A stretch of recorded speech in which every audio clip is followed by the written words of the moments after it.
नमस्कार दोस्तों, ये एनसीईआरटी की बुक है।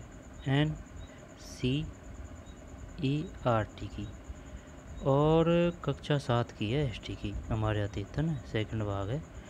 काफ़ी इम्पोर्टेंट व ऑथेंटिक बुक है, तो इसलिए हर एक लाइन इम्पोर्टेंट है, क्योंकि सारे के सारे क्वेश्चन यहाँ से आएंगे। अगर आपको पार्ट याद या फिर फैक्ट याद है या फिर ये अच्छी तरह से याद है तो आप उनको कर पाएंगे, क्योंकि वो क्वेश्चन कैसे भी दे सकते हैं। तो हर एक लाइन इम्पोर्टेंट है। तो चलिए शुरू करते हैं। और यह वीडियो सभी एग्ज़ामों के लिए इम्पोर्टेंट है, चाहे वो छोटी से लेकर बड़ी से बड़ी तक की एग्ज़ाम क्यों ना हो। तो चलिए शुरू करते हैं। इस वर्ष से अनुराग अध्याय है। इस वर्ष से अनुराग, ये वही सिक्का है उस समय का, और सोने का सिक्का है। वीणा है हाथ में, है ना। ये पदचिन्ह है, और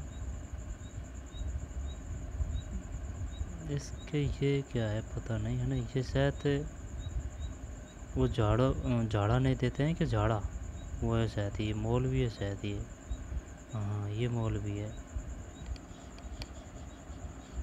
ये राजा लग रहा है, राजा ही है शायद, या फिर कोई देवता होगा भाई। आगे चलते हैं।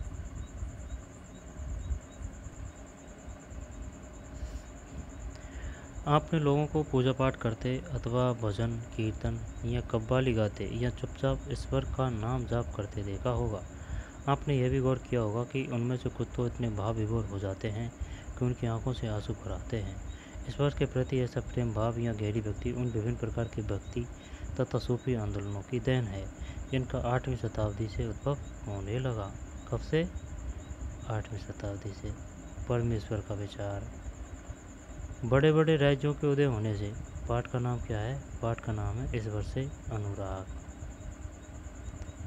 परमेश्वर का विचार। बड़े बड़े राज्यों के उदय होने से पहले भिन्न भिन्न समूहों के लोग अपने अपने देवी देवताओं की पूजा किया करते थे। जब लोग नगरों के विकास और व्यापार तथा साम्राज्यों के माध्यम से एक साथ आते गए, तब नए नए विचार विकसित होने लगे। यह बात व्यापक रूप से स्वीकार की जाने लगी कि सभी जीवधारी अच्छे तथा बुरे कर्म करते हुए जीवन मरण और पुनर्जीवन के अनंत चक्रों से गुजरते हैं। इस प्रकार यह भी विचार भी गहरे बैठ गया कि सभी व्यक्ति जन्म के समय भी एक बराबर नहीं होते हैं। सभी व्यक्ति जन्म के समय भी एक बराबर नहीं होते हैं। ये बात सही है। सभी व्यक्ति जन्म के समय भी एक बराबर नहीं होते हैं। यह मान्यता कि सामाजिक विशेषाधिकार किसी उच्च परिवार अथवा ऊंची जाति में पैदा होने के कारण मिलते हैं, कई पांडित्यपूर्ण ग्रंथों का विषय था। अनेक लोग ऐसे विचारों के कारण बेचैन थे, इसलिए वे बुद्ध तथा जैनों के उपदेशों की ओर उन्मुख हुए। पांडित्यपूर्ण ग्रंथों का विषय था, है ना। उन्मुख हुए यानी कि उस ओर गए जिनके अनुसार व्यक्तिगत प्रयासों से सामाजिक अंतरों को दूर किया जा सकता है। ये सही है, व्यक्तिगत प्रयासों से, और पुनर्जन्म के चक्र से छुटकारा पाया जा सकता है। कुछ अन्य लोग परमेश्वर संबंधी इस विचार से आकर्षित हुए कि यदि मनुष्य भक्ति भाव से परमेश्वर की शरण में जाए तो परमेश्वर व्यक्ति को इस बंधन से मुक्त कर सकता है। श्रीमद् भागवत गीता में व्यक्ति यह विचार सामान्य सन ईस्वी सन की प्रारंभिक शताब्दियों में लोकप्रिय हो गया था। प्रारंभिक शताब्दियों में आई बात समझ में? कौन सा विचार? परमेश्वर की शरण में जाए तो परमेश्वर व्यक्ति को इस बंधन से मुक्त कर सकता है। श्रीमद् भागवत गीता में व्यक्ति यह विचार सामान्य सन की प्रारंभिक शताब्दी में लोकप्रिय हो गया था। विशुद्ध धार्मिक अनुष्ठानों के माध्यम से शिव, विष्णु तथा दुर्गा को परम देवी देवताओं के रूप में पूजा जाने लगा। साथ साथ भिन्न भिन्न क्षेत्रों में पूजे जाने वाले देवों एवं देवियों को शिव, विष्णु या दुर्गा का रूप माना जाने लगा। इसी प्रकार या इसी प्रक्रिया में स्थानीय मिथक तथा किस्से कहानियाँ पौराणिक कथाओं के अंग बन गए। पुराणों में भी पूजा की जिन पद्धतियों की अनुशंसा की गई, उन्हें स्थानीय पंथों में भी अपनाया जाने लगा। आगे चलकर पुराणों में भी इस बात का उल्लेख किया गया कि भक्त भले ही किसी जाति पाति का हो, वह सच्ची भक्ति से ईश्वर की कृपा प्राप्त कर सकता है। भक्त भले ही किसी भी जाति पाति का हो, वह सच्ची भक्ति से सच्ची भक्ति चाहिए भाई। भगवान किसी आडंबरों का भूखा नहीं है, जैसे कि 10 किलो घी चढ़ाओ या 10 किलो तेल चढ़ाओ या फिर सवा मणि वगैरह करो हैं, या फिर जैसे कि कुछ और करो। सच्ची भक्ति चाहिए। भक्ति की विचारधारा इतनी अधिक लोकप्रिय हो गई कि बौद्धों और जैन मतावलंबियों ने भी इन विश्वासों को अपना लिया। अब वो क्या पूछेगा? वो ये पूछेगा, ये बताइए जैन और जो बौद्ध धर्म है उन्होंने किस विश्वास को, ये भक्ति विचारधारा को अपनाया था या नहीं अपनाया था? भक्ति की विचारधारा को। दक्षिण भारत में भक्ति का एक नया प्रकार नैनार और अलवार।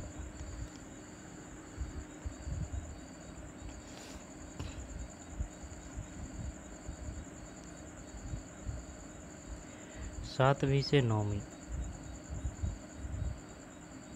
नैनार और अलवार। जब देखा ना, ये क्वेश्चन आ चुका है कि भाई नैनवार संबंधित है, नैनवार संबंधित है नैनार यानी कि नयन यानी कि आँख यानी कि भगवान शिव की तीसरी आँख, तो नैनार शिव भगवान से, आलवार विष्णु भगवान से। 7वीं से 9वीं शताब्दी के बीच कुछ नए धार्मिक आंदोलनों का प्रादुर्भाव हुआ। 7 से हाँ, इन आंदोलनों का नेतृत्व नैनारों, शैव संतों और अलवारों, वैष्णव संतों ने किया। ये संत सभी जातियों के थे, जिनमें पुलेया और पनार जैसी अस्पष्ट समझी जाने वाली जातियों के लोग भी शामिल थे। यह आ सकता है भाई, पुलेया क्या है? पुलेया और पनार, इनको बोलते हैं अस्पष्ट समझी जाने वाली जातियाँ।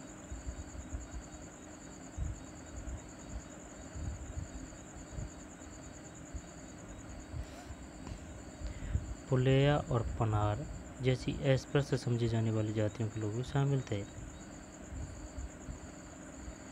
वे बौद्धों और जैनों के कटु आलोचक थे और शिव तथा विष्णु प्रति सच्चे प्रेम को मुक्ति का मार्ग मानते थे। ये बात तो सही है, लेकिन वो ये पूछेगा, बताइए निम्नलिखित में से कौन सी अस्पष्ट समझी जाने वाली जातियाँ हैं? पुलेया, पनार। यहाँ पर ऑप्शन में देगा वो पुलेया और पनार अस्पष्ट समझी जाने वाली जातियाँ हैं। कथन हो गया ये, और कारण और दे देगा।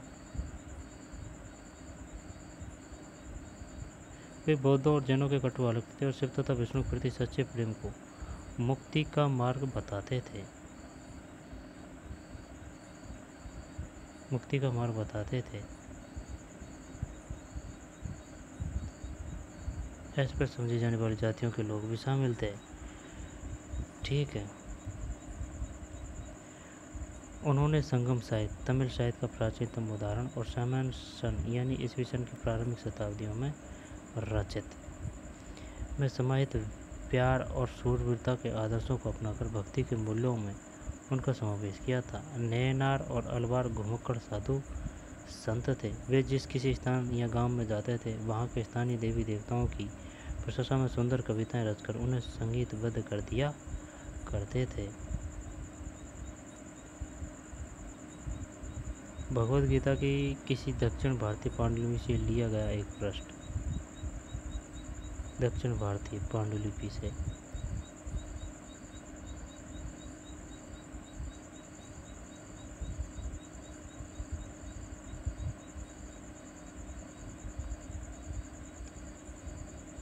दक्षिण भारतीय उनकी सी ही बनावट है ना? हाँ।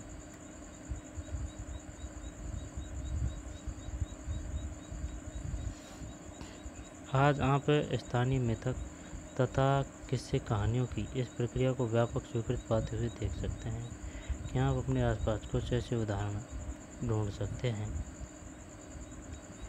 दक्षिण भारत में भक्ति का एक नया प्रकार नैनार और अलवार।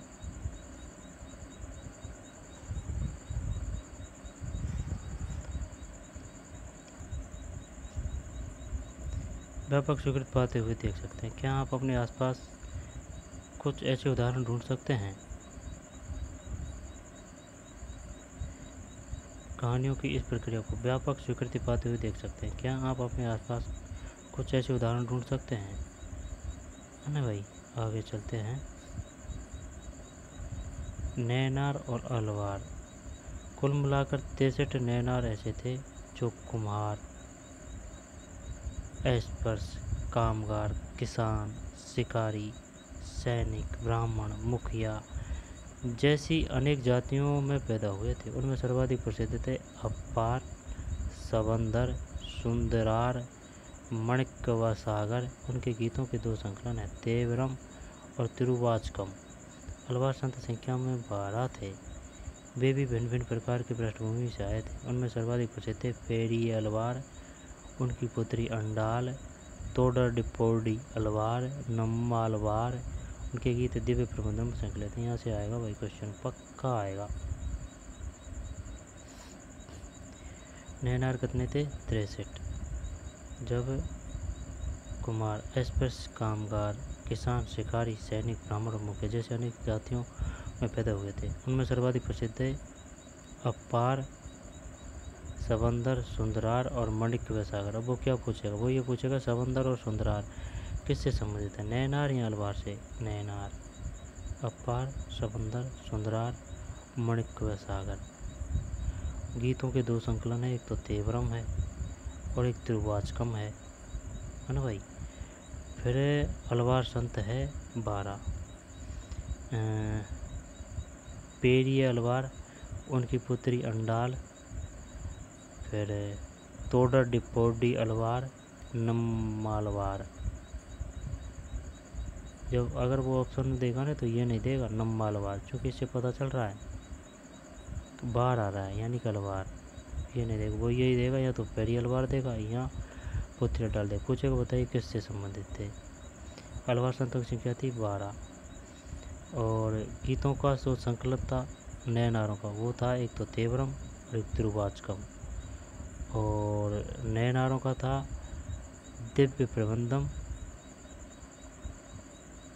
उनके गीत दिव्य प्रबंधम में संकलित है। एक ही है भाई, दिव्य प्रबंधम में। ठीक, क्या था अपना? सुंदर कविताएं रचना उन्हें संगीतबद्ध कर दिया करते थे। 10वीं से 12वीं सदियों के बीच चोल और पांड्य राजाओं ने उन अनेक धार्मिक स्थलों पर विशाल मंदिर बनवा दिए। चोल और पांड्यन, जहाँ की संत कवियों ने यात्रा की थी। इस प्रकार भक्ति परंपरा और मंदिर पूजा के बीच गहरे संबंध स्थापित हो गए। यही वह समय था जब उनकी कविताओं का संकलन तैयार किया गया था। इसके अलावा अलवारों तथा नैनार संतों की धार्मिक जीवनियाँ भी रची गई। आज हम भक्ति परंपरा के इतिहास लेखन में इन जीवनियों का स्रोतों के रूप में उल्लेख उपयोग करते हैं। दोबारा देख लें। 10वीं और 12वीं सदियों के बीच चोल पांड्य राजाओं ने उन अनेक धार्मिक स्थलों पर विशाल मंदिर बनवा दिए, जहाँ की संत कवियों ने यात्रा की। इस पर भक्ति परंपरा और मंदिर पूजा के बीच गहरे संबंध स्थापित हो गए। यही वह समय था जब उनकी कविताओं का संकलन तैयार किया गया था। इसके अलावा अलवारों तथा नैनार संतों की धार्मिक जीवनियाँ भी रची गई। आज हम भक्ति परंपरा के इतिहास लेखन में इन जीवनियों का स्रोत के रूप में उपयोग करते हैं।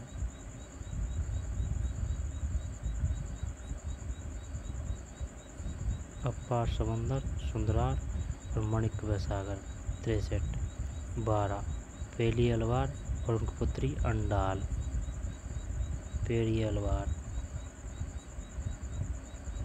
तोडरडिप्पोडी अलवार, नम्मा अलवार। दिव्य प्रबंधम अलवारों से और तेवरम और तिरुवाचकम नैनारों से। धार्मिक जीवनी संत, जीवनी लेखन, संतों की जीवनी और लिखना। मणिक्य सागर की एक कांस्य प्रतिमा, मणिक्य सागर, ये एरिया मणिक्य सागर संबंधित था नैनार।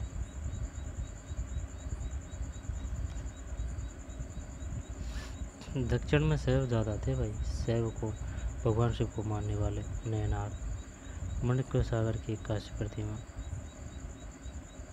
कांस्य है, सफेद कलर लग रहा है यार।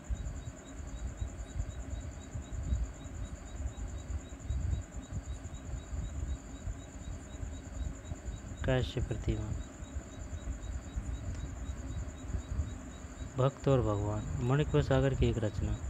मेरे हाड़ मांस के इस घृणित पुतले में तुम आए, जैसे यह कोई सोने का मंदिर हो। मेरे कृपाल प्रभु, मेरे विशुद्धतम रत्न, तुमने मुझे साथ में देकर बचा लिया। तुमने मेरा दुख, मेरा जन्म मृत्यु का कष्ट और माया मोह हर लिया, मुझे मुक्त कर दिया। हे ब्रह्मानंद, हे प्रकाश में, मैंने तुम में शरण ली है और मैं तुमसे कभी दूर नहीं हो सकता। कवि ने भगवान के साथ अपने संबंध का कैसा वर्णन किया है? शानदार। दर्शन और भक्ति। भारत के सर्वाधिक प्रभावशाली दार्शनिकों में से एक शंकर का जन्म 8वीं शताब्दी में केरल प्रदेश में हुआ। शंकर का, शंकराचार्य हैं ये। कब हुआ? 8वीं शताब्दी में केरल प्रदेश में हुआ था। वे अद्वैतवाद के समर्थक थे। ये क्वेश्चन आ चुका है। शंकराचार्य अद्वैत, फिर अद्वैतवाद है ना, अद्वैतवाद शंकराचार्य, निम्बकाचार्य चैतन्य महाप्रभु, ऐसे ऐसे थे कुछ ऑप्शन है ना। 8वीं शताब्दी अद्वैतवाद के समर्थक थे, जिसके अनुसार जीवात्मा और परमात्मा जो परम सत्य है दोनों एक ही है। उन्होंने यह शिक्षा दी कि ब्रह्मा जो एकमात्र यह परम सत्य है वह निर्गुण और निराकार है। निर्गुण और निराकार है। शंकर ने हमारे चारों ओर के संसार को मिथ्या या माया माना और संसार का परित्याग करने अर्थात संन्यास लेने और ब्रह्मा की सही प्रकृति को समझने और मोक्ष प्राप्त करने के लिए ज्ञान के मार्ग को अपनाने का उपदेश दिया। रामानुज 11वीं शताब्दी में तमिलनाडु में पैदा हुए थे।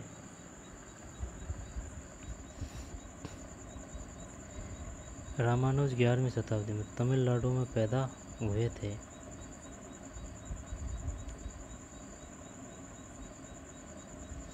वे विष्णु भक्त।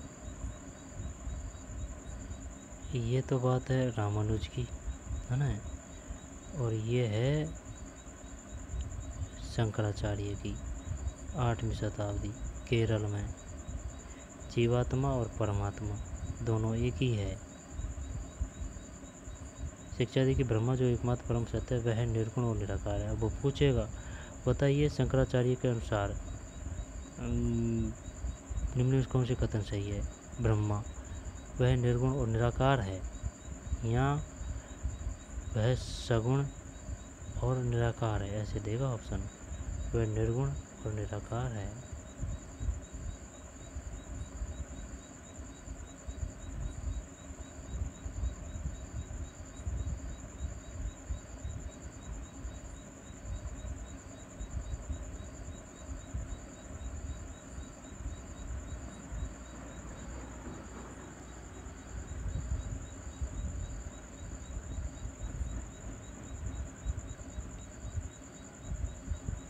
रामानुज 11वीं शताब्दी में तमिलनाडु में पैदा हुए। वे विष्णु भक्त अलवार संतों, ये तमिलनाडु में है रामानुज, और शंकराचार्य केरल 8वीं शताब्दी है वो। अलवार संतों से बहुत प्रभावित थे। अलवार संतों से उनके अनुसार मोक्ष प्राप्त करने का उपाय विष्णु के प्रति अनन्य व्यक्ति भाव रखना है। भगवान विष्णु की कृपा दृष्टि से भक्तों के साथ एकाकार होने का परमानंद प्राप्त कर सकता है। रामानुज ने विशिष्टाद्वैत के सिद्धांतों को प्रतिपादित किया, जिसके अनुसार आत्मा परमात्मा से जुड़ने के बाद भी अपनी अलग सत्ता बनाए रखती है। रामानुज के सिद्धांत ने भक्ति की नई धारा को बहुत प्रेरित किया, जो प्रगति काल में उत्तरी भारत में विकसित हुई। उत्तरी भारत में विकसित हुई। वसवन्ना या वीरशैववाद। शंकर या रामानुज के विचारों के बारे में कुछ और पता लगाने का प्रयत्न करें। पीछे देख लेते हैं ना। ये है कौन? मणिवक्र सागर की 21 प्रतिमा।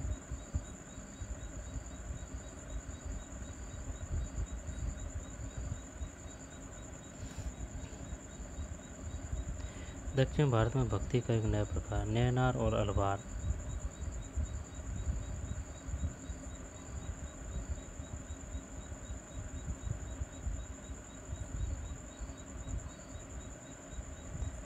परमेश्वर का विचार।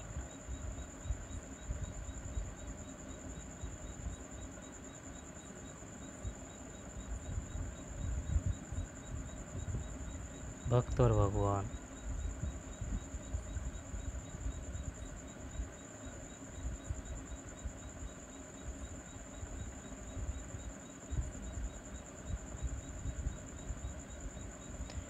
वसवन्ना या वीर शैववाद। हमने पहले पढ़ा कि तमिल भक्ति आंदोलन बसवन्ना। बसवन्ना का नाम आया है क्या? बसवन्ना का नाम नहीं बसवन्ना नहीं है। अपार है, सबंदर है, सुंदरार है, मणिकव सागर है, और इधर है पेड़ी अलवार, उनकी पुत्री अंडाल, तोडर डिपोडी अलवार और नम्मालवार। आगे चलते हैं। बसवन्ना का वीर शैववाद। हमने पहले पढ़ा कि तमिल भक्ति आंदोलन और मंदिर पूजा के बीच क्या संबंध है। इसके परिणामस्वरूप जो प्रतिक्रिया हुई वह वसवन्ना और अल्लमा प्रभु और अक्का महादेवी जैसे उसके साथियों द्वारा प्रारंभ किए गए वीर शैव आंदोलन में स्पष्ट दिखाई देती है। वसवन्ना और अल्लमा प्रभु और अक्का महादेवी जैसे उसके साथियों द्वारा बसवन्ना, अल्लमा प्रभु, अक्का महादेवी जैसे उसके साथियों द्वारा प्रारंभ किए गए वीर शैव आंदोलन में स्पष्ट दिखलाई देती है। यह आंदोलन 12वीं शताब्दी के मध्य में कर्नाटक में प्रारंभ हुआ। ये सही है भाई, पूछ सकता है वो। बताइए वीर शैववाद कहाँ शुरू हुआ था? कर्नाटक में। कौन थे? बसवन्ना, अल्लमा, अक्कलमा महादेवी। अगर उसका दिमाग खराब हुआ ना क्वेश्चन लिवा पेपर सेटर का, तो वो ये देगा भाई ये बताइए अक्कमा देवी और अल्लमा प्रभु ये संबंधित है वीर शैववाद से, अलवार से, नैनवार से, यहाँ पर है बसवन्ना दे देगा ओनली। ये तीनों हैं वीर शैववाद से, अल्लमा, अक्कमा देवी और बसवन्ना। वीर शैववाद संबंधित है कर्नाटक। वीर शैवों ने सभी व्यक्तियों की समानता के पक्ष में जाति तथा नारी के प्रति व्यवहार के बारे में ब्राह्मणवादी विचारधारा के विरुद्ध अपने प्रबल तर्क प्रस्तुत किए। इसके अलावा वे सभी प्रकार के कर्मकांडों और मूर्ति पूजा के विरोधी थे। ठीक है भाई। वीर शैवों को नीचे कुछ वचन या कथन दिए गए जो वसवन्ना के बताए जाते हैं। धनवान लोग शिव के लिए मंदिर बनाते हैं। एक गरीब आदमी क्या करूँगा? मेरी टांगें खंभे हैं, शरीर तीर्थ स्थल, सिर उसकी छतरी है सोने की बनी हुई। जरा सुनो नंदी संगम के प्रभु, कड़ी हुई चीज़ें कभी गिर जाएगी लेकिन चलने वाली सदा चलती रहेगी। बसवन्ना, जरा सुनो नदी संगम के प्रभु, कड़ी हुई चीज़ें कभी गिर जाएगी लेकिन चलने वाली सदा चलती रहेगी। ये एक तरह से बताया गया है जैसे कि मूर्ति वगैरह अपन जो करते हैं वो खड़ी तो करते हैं तो वो गिर जाएगी, लेकिन जो चलने वाली है जैसे कि मनुष्य है, जानवर है, पशु पक्षी हैं, वो चलने वाली है, वो सदा चलती रहेगी। मदद कर रहा है। दक्कन में भक्ति आंदोलन 13वीं से 17वीं शताब्दी तक महाराष्ट्र में अनेकानेक संत कवि हुए जिनके सरल मराठी भाषा में लिखे गए गीत आज भी जनमन को प्रेरित करते हैं। 13वीं से 17वीं।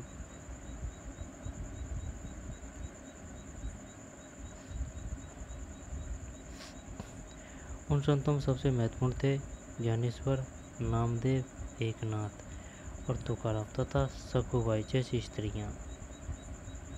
ज्ञानेश्वर, नामदेव, एकनाथ, तुकाराम, सखुबाई। जब है ना क्वेश्चन कैसे देगा वो? क्वेश्चन ऐसे देगा, ये बताइए ज्ञानेश्वर, नामदेव और एकनाथ संबंधित है। यहाँ पर कौन सा है ये?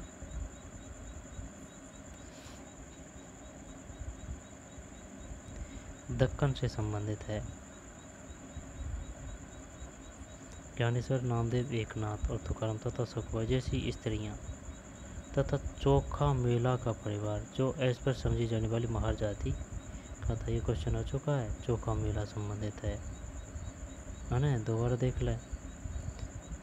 13वीं से 17वीं शताब्दी तक महाराष्ट्र में अनेकानेक संत कवि हुए जिनके सरल मराठी भाषा में लिखे गए गीत आज भी जनमन को प्रेरित करते हैं। उन संतों में सबसे महत्वपूर्ण थे ज्ञानेश्वर, नामदेव, एकनाथ, तुकाराम, सखुबाई जैसी स्त्रियाँ तथा चोखा मेला का परिवार, जो ऐस पर समझी जाने वाली महार जाति का था। भक्ति की यह क्षेत्रीय परंपरा पंढरपुर में विठ्ठल विष्णु का एक रूप पर और जनमन के हृदय में विराजमान व्यक्तिगत देव ईश्वर संबंधी विचारों पर केंद्रित थी। इन संत कवियों ने सभी प्रकार के कर्मकांडों, पवित्रता के ढोंगों और जन्म पर आधारित सामाजिक कतरों का विरोध किया, जहाँ तक कि उन्होंने संन्यास के विचार को भी ठुकरा दिया और किसी भी अन्य व्यक्ति की तरह रोजी रोटी कमाते हुए परिवार के साथ रहने और विनम्रतापूर्वक जरूरतमंद साथी व्यक्तियों की सेवा करते हुए जीवन बिताने को अधिक पसंद किया। उन्होंने इस बात पर बल दिया कि असली भूमि दूसरों के दुखों को बांट लेना है। इससे एक नए मानवतावादी विचार का उद्भव हुआ, जैसा कि सुप्रसिद्ध गुजराती संत नरसिंह मेहता ने कहा था, वैष्णव जन तो तैने कहिए, पीर पराई जाने रे। सामाजिक व्यवस्था पर प्रशंसनीय यह संत तुकाराम का एक अभंग मराठी भक्ति गीत है। जो दीन दुखियों पीड़ितों को अपना समझता है वही संत है, क्योंकि ईश्वर उसके साथ है। वह हर एक परित्यक्त व्यक्ति को अपने दिल से लगाए रखता है। वह एक दास के साथ भी अपने पुत्र जैसा व्यवहार करता है। तुकाराम का कहना है, मैं ये कहते कहते कभी नहीं थकूंगा, ऐसा व्यक्ति स्वयं ईश्वर है। तुकाराम।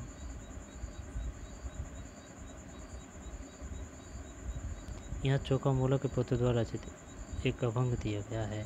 चोखा मेला। तुमने हमें नीची जाति का बनाया, मेरे महाप्रभु तुम स्वयं यह स्थिति स्वीकार करके तो देखो।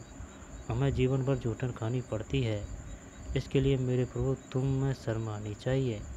तुम तो हमारे घर में खा चुके हो, तुम इससे कैसे इनकार कर सकते हो।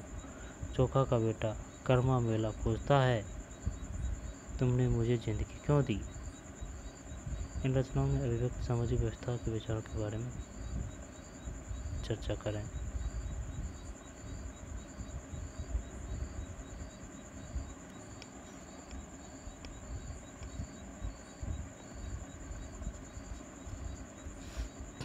कुछ रहा है उसको देख लेते हैं।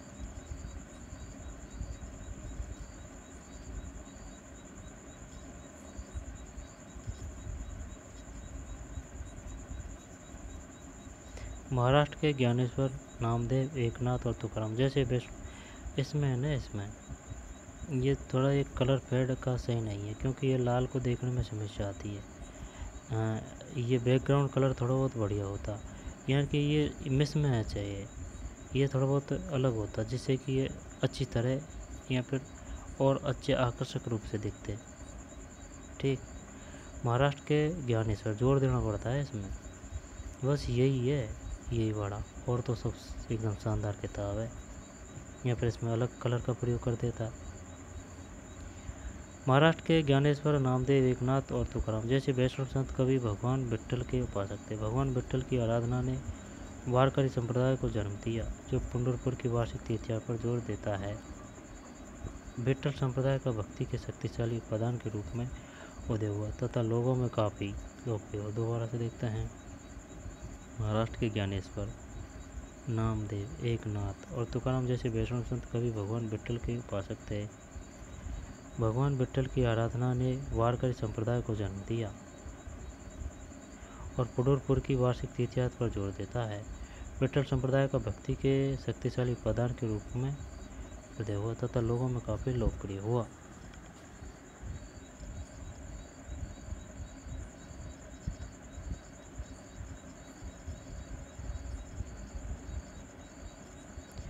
कवि भगवान विठ्ठल के उपासक थे। किस भगवान के?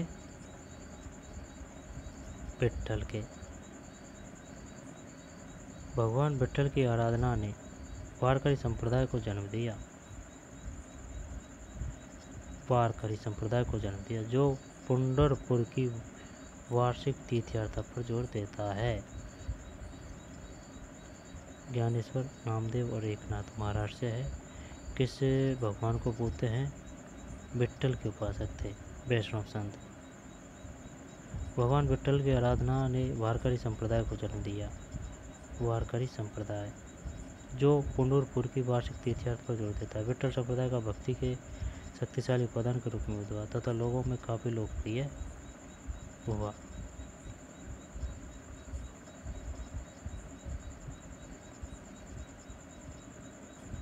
शंकर तथा रामानुज के विचार के बारे में कुछ और पता लगाने का प्रयत्न करें।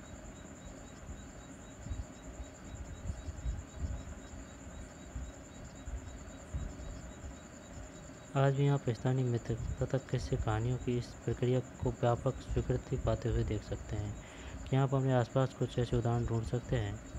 भगवद गीता की किसी दक्षिण भारतीय पांडुलिपि से लिया गया एक पृष्ठ।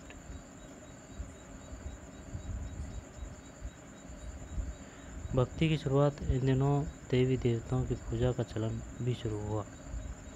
बाद में हिंदू धर्म की यह प्रमुख पहचान बन गई। इनमें शिव, विष्णु, दुर्गा जैसी देवी देवता शामिल है। इन देवी देवताओं की पूजा भक्ति परंपरा के माध्यम से की जाती थी।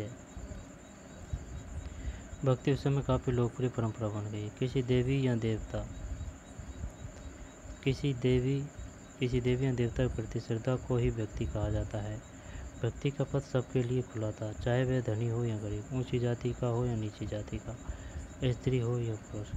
भक्ति मार्ग की चर्चा हिंदुओं के पवित्र ग्रंथ भगवद गीता में की गई है।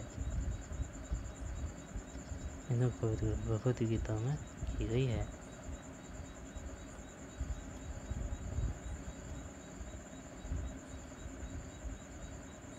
भक्ति मार्ग की चर्चा हिंदुओं के पवित्र ग्रंथ भगवद गीता में की गई है। और थोड़ी है नहीं, वो नहीं। चलते हैं आगे।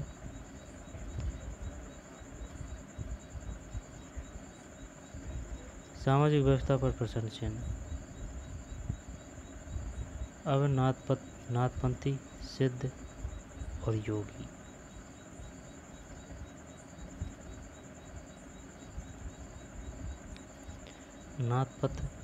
नाथपंथी, सिद्ध और योगी।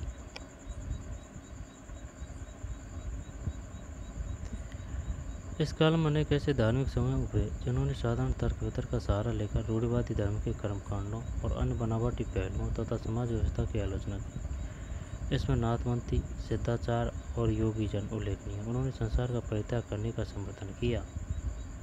नाथपंथी, सिद्ध और योगी।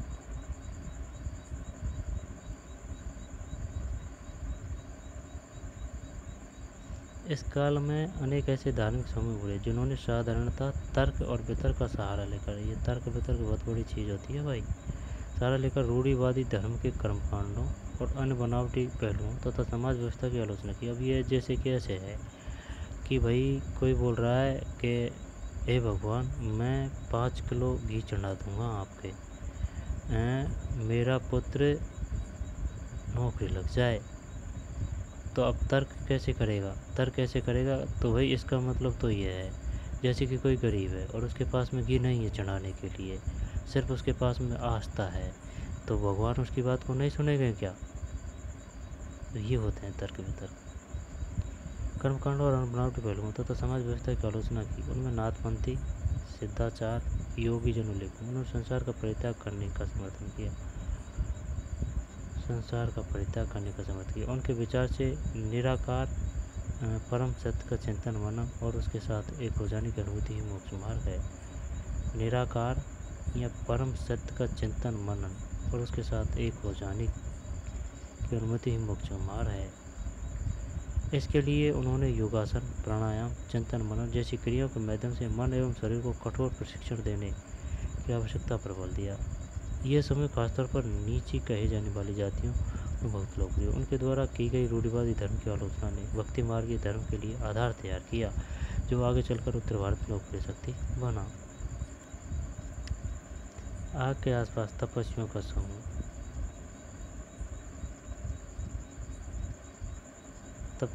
समूह।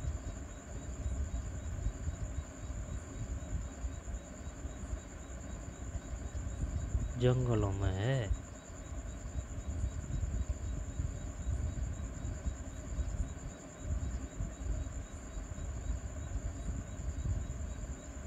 ये क्या दिख रहे हैं यार? ये ये झाड़ियाँ हैं, ये बनाई है, ये रात का सीन है। नाथपंथी, इस्लाम और सूफी मत काफ़ी आ चुके हैं भाई। संतों और सूफियों में बहुत अधिक समानता थी, यहाँ तक कि यह भी माना जाता था कि उन्होंने आपस में कई विचारों का आदान प्रदान किया और उन्हें अपनाया। सूफी मुसलमान रहस्यवादी थे, वे धर्म के बाहरी आडंबरों को स्वीकार करते हुए ईश्वर के प्रति प्रेम और भक्ति तथा सभी मनुष्यों के प्रति दया भाव रखने पर बल देते थे। इस्लाम ने एक असरवादी यानी एक अल्लाह के प्रति पूर्ण समर्पण का दृढ़ता से प्रचार किया। 8वीं और 9वीं शताब्दी में धार्मिक विद्वानों ने पवित्र कानून, शरिया और इस्लामिक धर्मशास्त्र के विभिन्न पहलुओं को विकसित किया। इस्लाम धीरे धीरे जटिल होता गया, जबकि सूफियों ने एक अलग रास्ता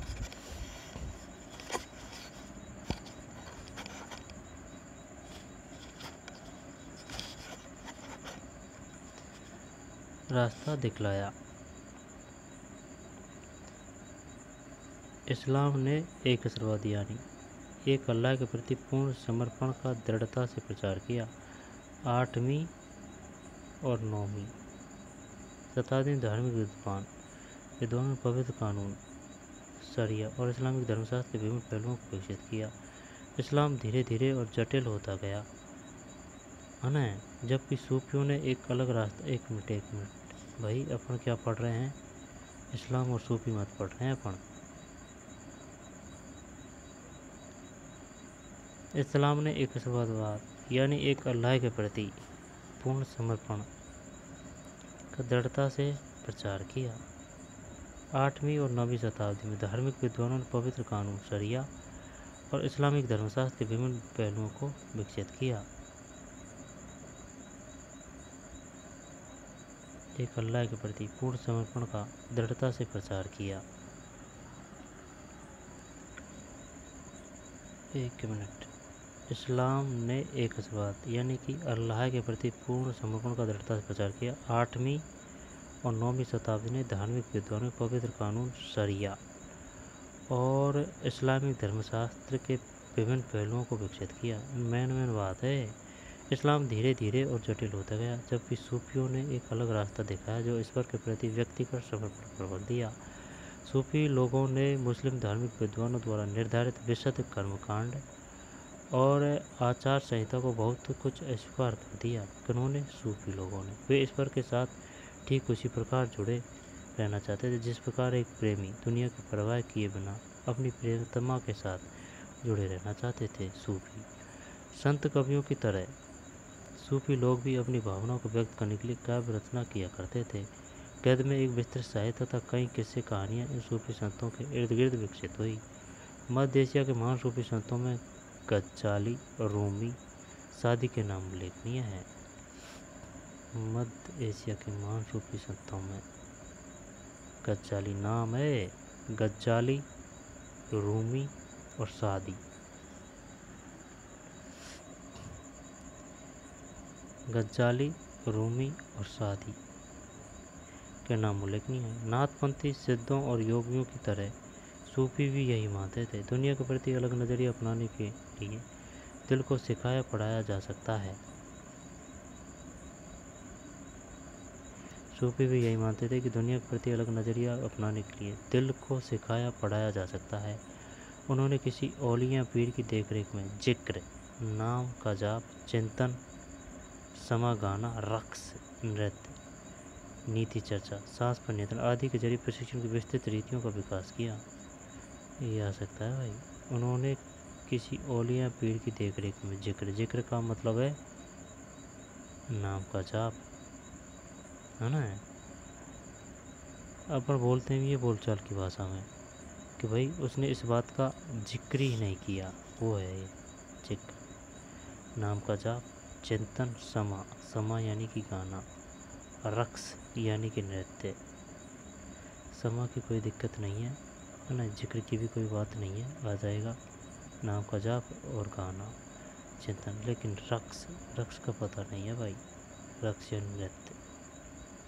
नीति चर्चा, सांस पर नियंत्रण आदि के जरिए प्रशिक्षण की विस्तृत रीतियों का विकास किया। इस प्रकार आध्यात्मिक सूफी उस्तादों की पीढ़ियों सिलसिलाओं प्रादुर्भाव हुआ। इनमें से हर एक सिलसिला निर्देशों व धार्मिक क्रियाओं का थोड़ा बहुत अलग तरीका अपनाती थी।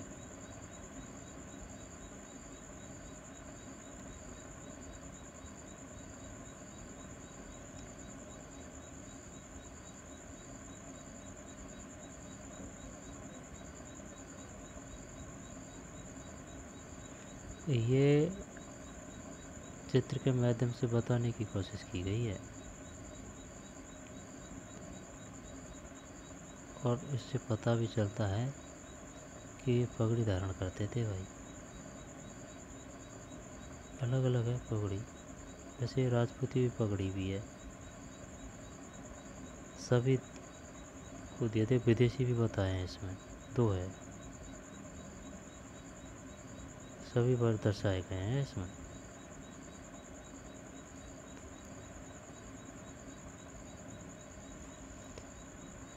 कश्मीर में 15वीं एवं 16वीं सदियों में सूफीवाद के ऋषि पंथ का उदय हुआ। ऋषि पंथ, इस पंथ की स्थापना शेख नूरुद्दीन वली, जिन्हें नंद ऋषि के नाम से भी जाना जाता है, ने की और जिसने कश्मीर के लोगों के जीवन पर गहरा प्रभाव डाला। ऋषि संतों को समर्पित कई स्मारक कश्मीर के कई भागों में पाए जाते हैं। कश्मीर में 15वीं एवं 16वीं सदियों में सूफीवाद के ऋषि पंथ का उदय हुआ। इस पंथ की स्थापना शेख नूरुद्दीन वली, जिन्हें नंद ऋषि के नाम से भी जाना जाता है, ने की और जिसने कश्मीर के लोगों के जीवन पर गहरा प्रभाव डाला।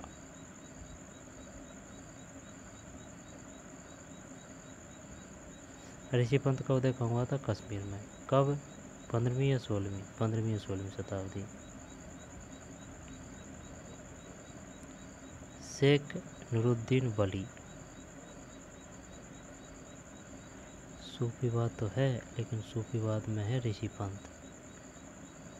किसने की स्थापना? शेख नूरुद्दीन वली, जिन्हें नंद ऋषि के नाम से भी जाना जाता है और जिसने कश्मीर के लोगों के जीवन पर गहरा प्रभाव डाला। ऋषि संतों को समर्पित कई स्मारक कश्मीर के कई भागों में पाए जाते हैं।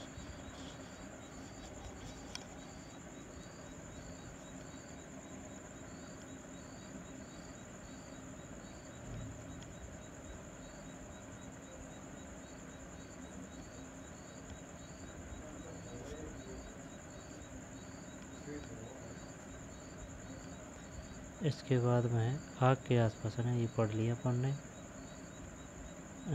जिक्र का मतलब नाम या जाप, चिंतन, समय यानी गाना, रक्स यानी नृत्य। सूफियों से है, आनंदित सूफी, आनंदित सूफी।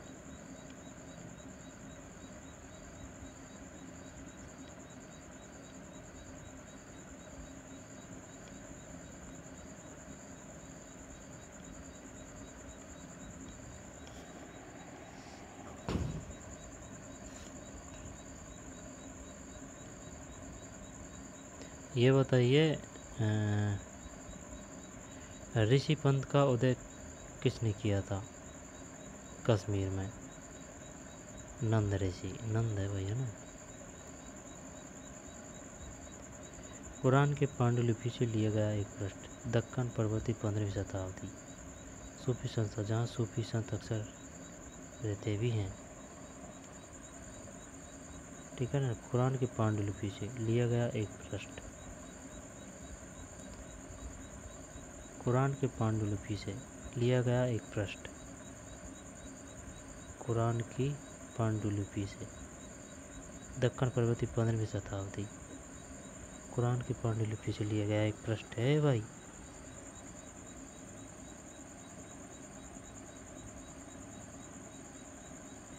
पंद्रहवीं शताब्दी।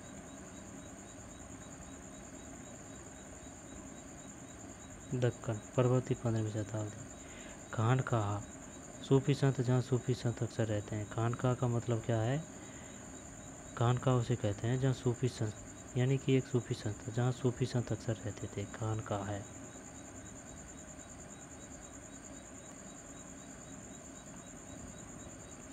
ग्यारहवीं शताब्दी किधर थे अपन? थोड़ा बहुत अलग तरीका अपना। इनमें हर एक सिलसिला निर्देशों व धार्मिक क्रियाओं का थोड़ा बहुत अलग तरीका अपनाती थी। 11वीं शताब्दी से अनेक सूफी जन मध्य एशिया से आकर हिंदुस्तान में बसने लगे थे। दिल्ली सल्तनत अध्याय की स्थापना के साथ यह प्रक्रिया उस समय और भी मजबूत हो गई, जब उपमहाद्वीप में सर्वत्र बड़े बड़े अनेक सूफी केंद्र विकसित हो गए।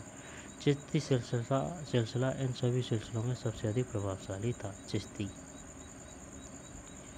इसमें औलियाओं की एक लंबी परंपरा थी, जैसे अजमेर के ख्वाजा मुइनुद्दीन चिश्ती, दिल्ली के कुतुबुद्दीन बख्तियार काकी, पंजाब के बाबा फरीद, दिल्ली के ख्वाजा निजामुद्दीन औलिया और गुलबर्ग के वंदानबाज गीसुदराज। यहाँ से क्वेश्चन आएगा भाई पक्का।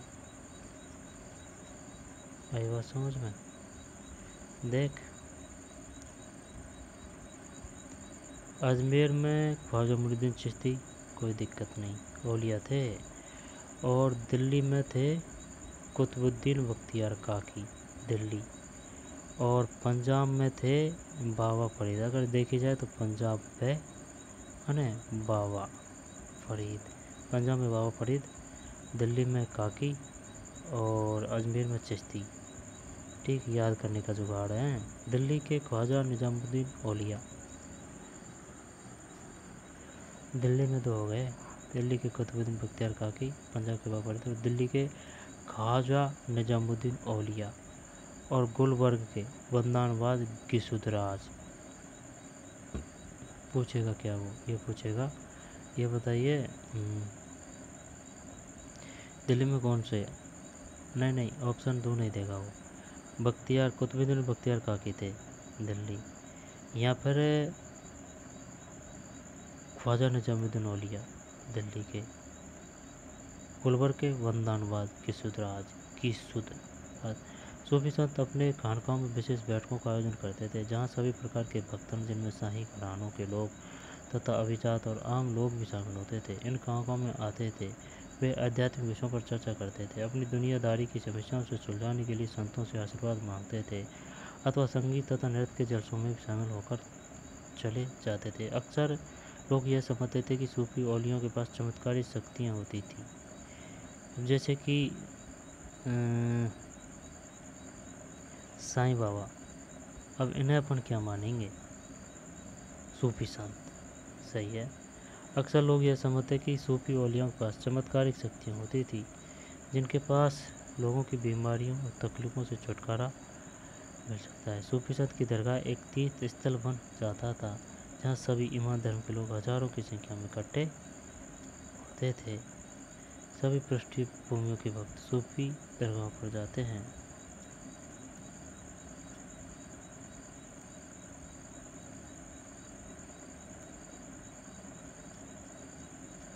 सूफी दरगाहों पर जाते हैं।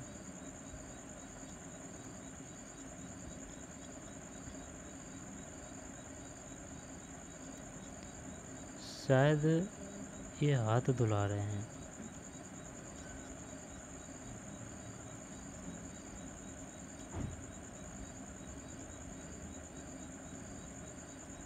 कोई दरगाह है।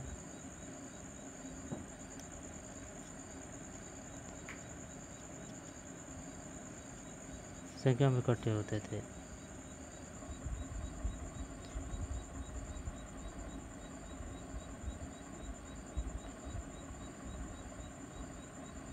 अक्सर लोग यह समझते थे कि सूफी औलियाओं के पास चमत्कारिक शक्तियाँ होती है, जिनसे आम लोगों की बीमारियों और तकलीफ़ों से छुटकारा मिल सकता है। सूफी संत की दरगाह एक तीर्थ स्थल बन जाता था, जहाँ सभी ईमान धर्म के लोग हजारों की संख्या में इकट्ठे होते थे।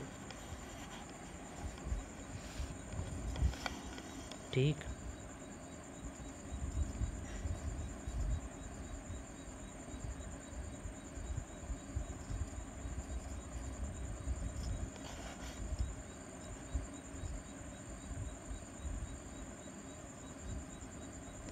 सूफी संस्था, जहाँ सूफी संत अक्सर रहते भी हैं, उसे बोलते हैं खानकाह है। कुरान की पांडुलिपि से लिया गया एक पृष्ठ, दक्कन पर्वती 15वीं शताब्दी। कुरान है।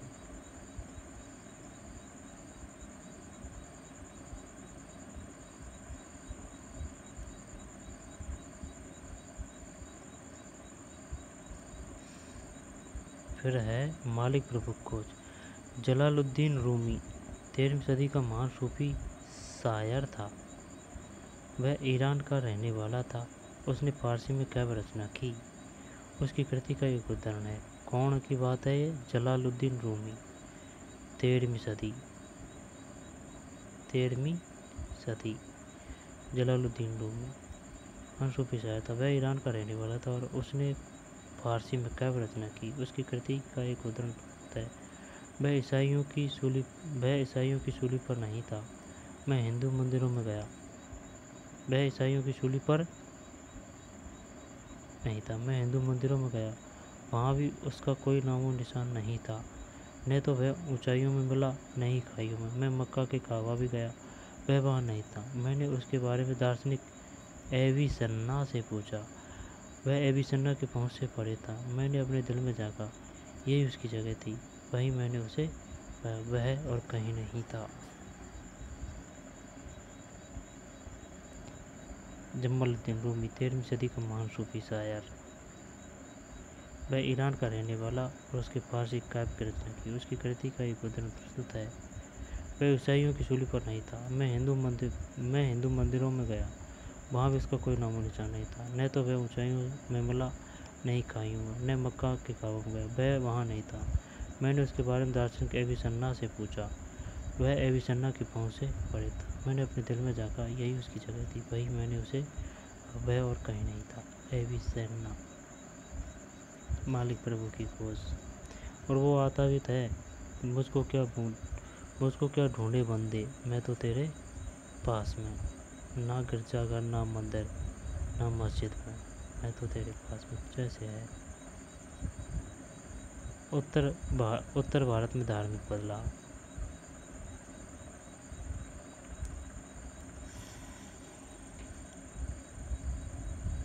कितना हो रहा है पाठ?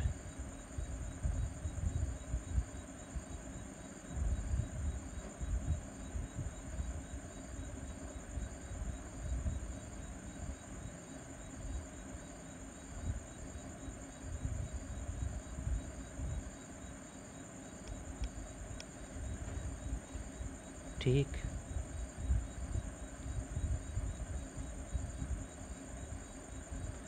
इसको अलग वीडियो में देख लेंगे हैं। तो चलिए मिलते हैं नई वीडियो में। धन्यवाद।